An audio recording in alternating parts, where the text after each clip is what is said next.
I've got another response to the Moneyball 2.0 question.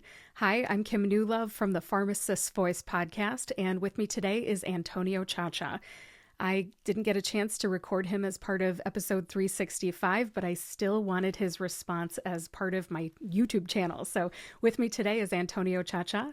Without further ado, here's our interview. Hi, Antonio. Welcome to the Pharmacist's Voice podcast. How are you?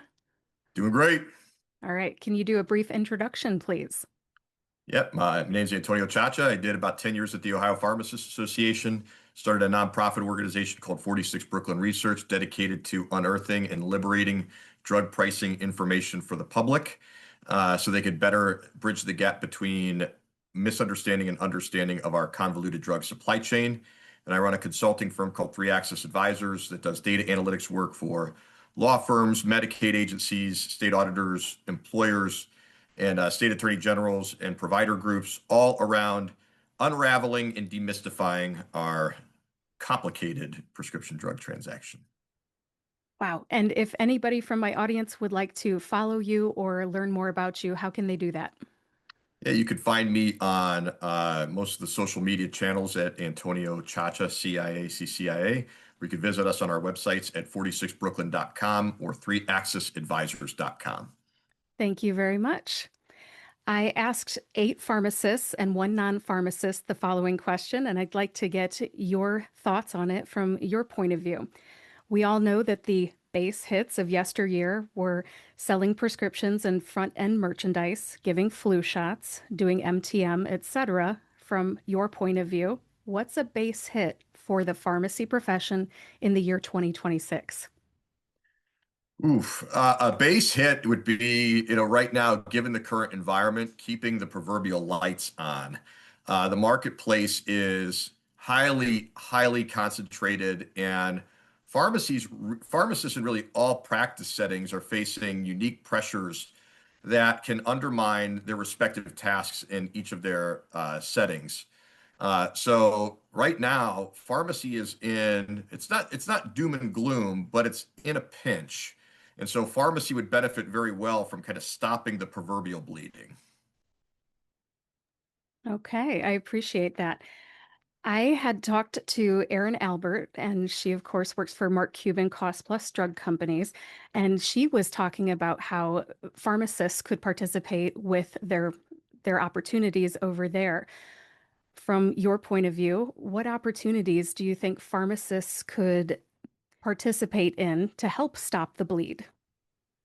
Yeah, so right now, the pharmacy model is predicated on high usual and customary prices, meaning that pharmacies charge bloated and inflated prices that are totally disconnected from reality, largely because the incentives of government programs and health insurance companies and pharmacy benefit managers essentially beg them to charge those high prices.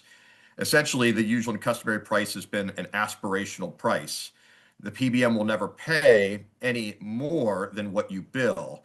And since the cash audience for prescriptions is largely gone, you have, well, I don't want to say largely gone because that would imply that it's depleting, but most transactions go through traditional PBMs and insurance companies where it is heavily incentivized to overprice.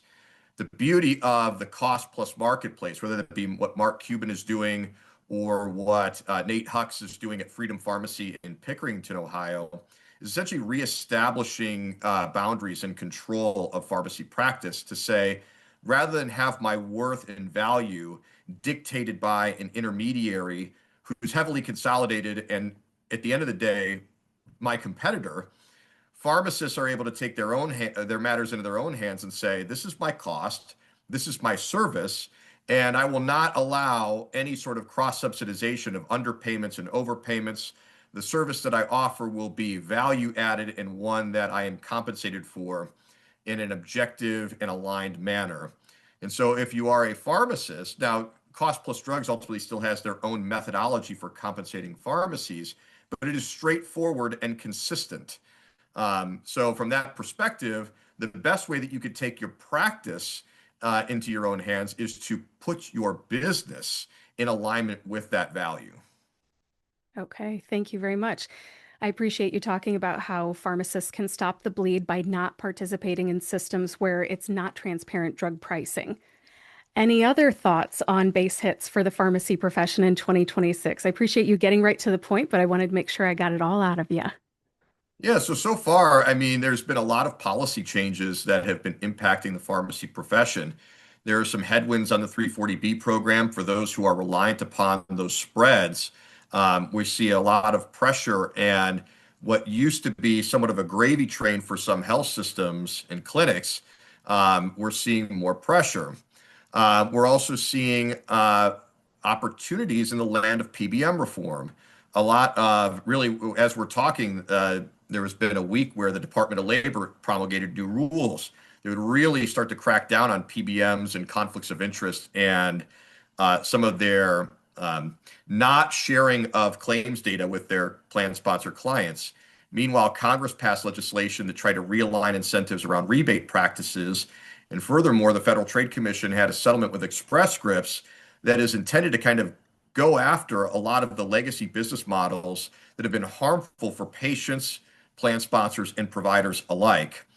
So, from that perspective, a lot of the things that have grinded pharmacy, especially in the retail channel, might have some opportunities for life and realignment under some of this new policy that could impact the profession. So ultimately, I think a base hit would be, not just essentially stopping the bleeding, but maybe creating a marketplace where small pharmacies, mid-sized pharmacies, differentiated pharmacies can actually start earning a little bit more value relative to what I think they're providing in the market today. Okay. Thank you for that response. And at some point, I should probably mention to my audience that you are not a pharmacist, right? That is correct. Yep, but you come from a line of pharmacists. Isn't your dad at least a pharmacist? Dad's a hospital pharmacist, sister is a Walmart pharmacist, and I hit organic chemistry and said I don't want to be a pharmacist. Yeah, and that's all right. That's all right. I think you're doing wonderful things for the pharmacy profession. And every time I hear you speak at an Ohio Pharmacists Association session, or you're just there to support somebody while they're at the awards luncheon, I just feel like you are fighting for us pharmacists. So thank you for everything you do. I appreciate that. In all honesty, I'm fighting not just for pharmacy. I'm fighting for a better aligned system here. Right now, I believe pharmacists are undervalued, largely because some of the system dynamics kind of disincentivize their utilization to practice at the top of their license and truly be paid for what quality they bring to the marketplace. But on the flip side, I also think plan sponsors are overpaying for a lot of what they do relative to what's actually trickling down to the pharmacist or to even the drug manufacturer in some instances. So at the end of the day, we have a lot of system arbitrage, which means that value isn't necessarily reflected in compensation. So, from my opinion, it's not necessarily about pharmacists. It's not even just about the employers. It's about trying to find two ends of a spectrum to find commonality in a value-based transaction. Have you ever read the book Atomic Habits? I have not. Excellent book, highly recommend it.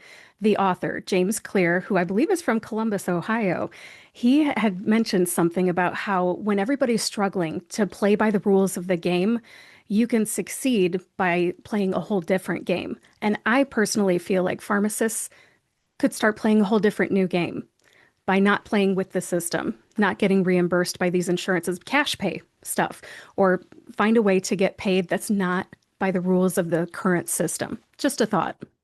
It's a true marketplace then, right? Like, who am I to say what the value of a pharmacist service is or isn't? Certainly, we have Medicaid cost of dispensing surveys that will tell us that it could be anywhere from $7 to $14 for a pharmacist service in a traditional drug transaction.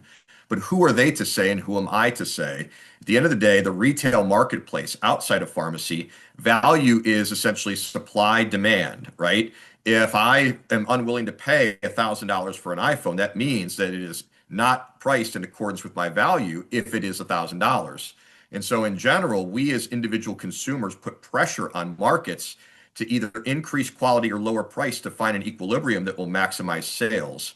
So, in my world, if Nate Hucks at Freedom Pharmacy wants to charge $30 dispensing fee for what he does, he doesn't. But be clear, if he did, then the marketplace would either punish him if the price was too high relative to the service that he was provided, or it would reward him and say, yes, you have in fact offered this service to me and I recognize its value and I'm willing to pay it. So a cash pay environment really is a value-based model so long as the consumer, the patient, has enough free will to shop one pharmacy versus another. Yeah, it's only worth what a patient is willing to pay. If a That's right. patient thinks it's worth whatever we're charging, they will pay it, and that will get noticed. And other That's right. people will benefit from our being mentors to them in the future. Yeah. Well, thank you very much for being on the Pharmacist Voice podcast today. Any closing remarks as we end this time together? If I'm a pharmacist and I'm listening to this, there's a lot of things that are kind of swirling around the profession right now. The thing I always stress is while we need to move to a more service-oriented model where pharmacists are paid for their actual clinical services and really compensated based upon their ability to practice at the top of their license, the truth and reality is that pharmacy compensation lives underneath a very opaque and multi-layered drug price transaction. And so at the end of the day, government programs and employers, they want to spend less on that transaction. They don't want to spend more. So the question is, how do you kind of unearth what the pharmacist does, the cost of the drug, the service that they provide from underneath a prescription that the payer wants to pay less and less for? To me, unraveling that transaction, essentially unbundling it, and getting to a system where we have an understanding of what the cost of a drug is, we have an understanding of what the pharmacist service is, I think will better put pharmacists in a position to truly be compensated for what they're worth. So simplifying the drug transaction is a good first step in a model where pharmacy compensation is largely built off that transaction. Well said. I appreciate your thoughts. Antonio, thanks again for coming to the Pharmacist Voice podcast, and I hope you have a wonderful 2026. Thank you.